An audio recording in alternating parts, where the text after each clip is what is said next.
মা, ভাই নাকি বিয়ে করে বউ এনেছে। আরে ঘটি, তুই কি করে খবর পেলি? এই যে মহারানী, এত বেলা অবধি ঘুমিয়ে আছো আর মা রান্না করছে। থাক, ডাকিস না ঘটি, বৌমা কাল অনেক রাতে ঘুমিয়েছে।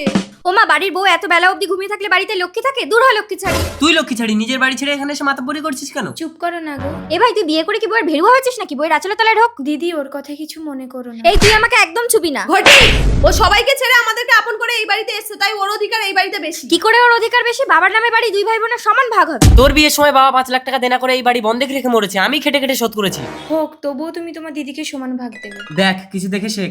তোর বউয়ের নাটক আমি বুঝি না, ও জানে আমি আয়না তো পাবো, তাই ও নাটক করছে। মা, কি হলো? মা, কি হয়েছে আপনার? বাবা মরে যাওয়ার পর বাড়িটা এখন মায়ের নামে। এই সুযোগে মায়ের সেবা করে বাড়িটা আমার নামে লিখিয়ে নিতে হবে। দিবা মাকে একটু দেখো, আমি এক্ষুনি ডাক্তারকে ডেকে আনছি। এই তো সত্য, আমার মাকে একদম ছুবি না।